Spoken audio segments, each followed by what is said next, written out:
Salam guru penggerak, bergerak, tergerak, menggerakkan. Perkenalkan, saya Nomor Ridho Adeli dari SDN 10496 Tandam Hulu 2, Kabupaten Deli Serdang, Sumatera Utara, calon guru penggerak angkatan ke-7. Demonstrasi kontekstual mewujudkan pemikiran pendidikan Ki Hajar Dewantara, pendidikan yang berpusat pada murid. Setelah saya mempelajari modul 1.1, yaitu tentang pemikiran pendidikan Ki Hajar Dewantara, begitu banyak ilmu yang saya dapatkan. Mau tahu apa saja ilmu yang saya dapatkan? Mari kita lihat video animasi berikut ini.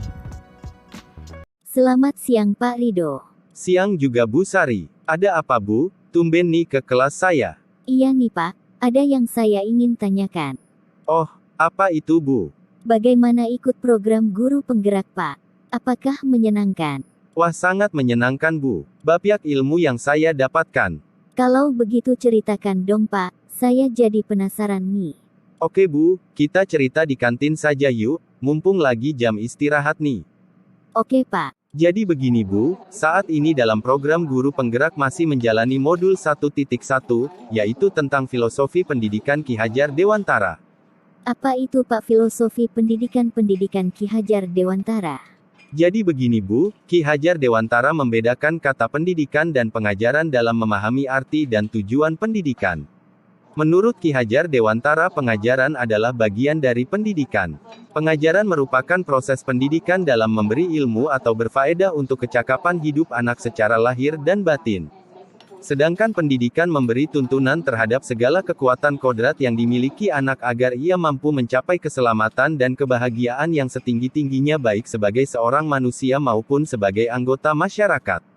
Ki Hajar Dewantara juga menjelaskan bahwa tujuan pendidikan yaitu menuntun segala kodrat yang ada pada anak-anak, agar mereka dapat mencapai keselamatan dan kebahagiaan yang setinggi-tingginya baik sebagai manusia maupun sebagai anggota masyarakat. Oleh sebab itu, pendidik itu hanya dapat menuntun tumbuh atau hidupnya kekuatan kodrat yang ada pada anak-anak, agar dapat memperbaiki lakunya dan tumbuhnya kekuatan kodrat anak.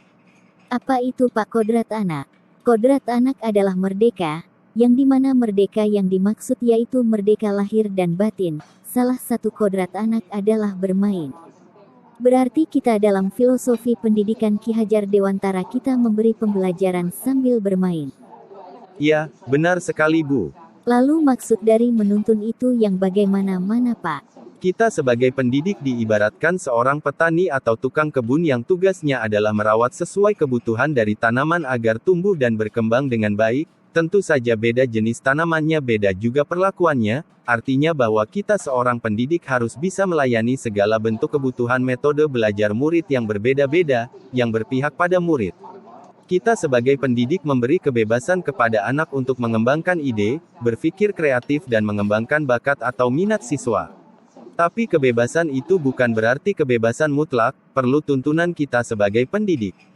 Menuntun yang dimaksud kita sebagai pendidik yaitu mengarahkan potensi yang dimiliki anak supaya berkembang dan tidak kehilang arah yang bisa membahayakan dirinya. Ternyata selama ini kita belum menjalankan filosofi pendidikan Ki Hajar Dewantara dong Pak.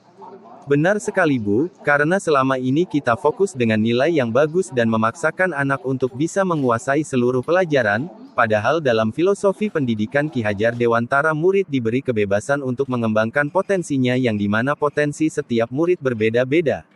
Selain itu Ki Hajar Dewantara juga menjelaskan bahwa dasar pendidikan anak berhubungan dengan kodrat alam dan kodrat zaman. Kodrat alkem berkaitan dengan sifat dan bentuk lingkungan di mana anak berada, sedangkan kodrat zaman berkaitan isi dan wirama. Gimana maksudnya Pak? Saya kurang paham nih Pak. Artinya begini Bu, bahwa setiap anak sudah membawa sifat atau karakter masing-masing, yang mana kita sebagai guru tidak bisa menghapus sifat dasar anak tersebut. Yang harus kita lakukan sebagai pendidik adalah menuntun, membimbing dan mengarahkan mereka ke hal yang lebih baik. Dalam konteks pembelajaran sekarang salah satu yang harus kita bekali siswa dengan kecakapan di abad 21 ini adalah budi pekerti, karena budi pekerti menjadi bagian tak terpisahkan dari pendidikan dan pengajaran. Kita sebagai guru harus senantiasa memberikan teladan yang baik bagi murid. Sangat setuju Pak, Karena kita sebagai guru harus bisa memberi contoh yang baik terhadap murid. Benar sekali Bu, kita bisa melakukannya dengan kegiatan-kegiatan di sekolah dengan menanamkan nilai-nilai budi pekerti yang bisa berpengaruh baik kepada murid. Jadi itulah Bu yang saya pelajari di modul 1.1, Yung saya berpendapat bahwa hal terpenting yang harus kita lakukan sebagai guru adalah menghormati dan memperlakukan anak dengan sebaik-baiknya sesuai kodratnya, melayani murid dengan setulus hati, memberikan teladan, membangun semangat dan memberi dorongan semangat serta menuntun murid untuk menjadi pribadi yang terampil, berbudi pekerti dan bijaksana sehingga mereka akan mencapai kebahagiaan dan keselamatan. Wah, terima kasih ya Pak, atas ilmu yang sudah Bapak bagikan ke saya. Saya jadi ingin ikut program guru penggerak juga nih Pak. Sama-sama Bu, semoga kita bisa menjadi guru penggerak bersama ya Bu, amin. Sudah bel tuhu, ayo kita masuk kelas kembali. Ayo Pak, jangan lupa berbagi ilmunya lagi ya Pak. Oke Bu.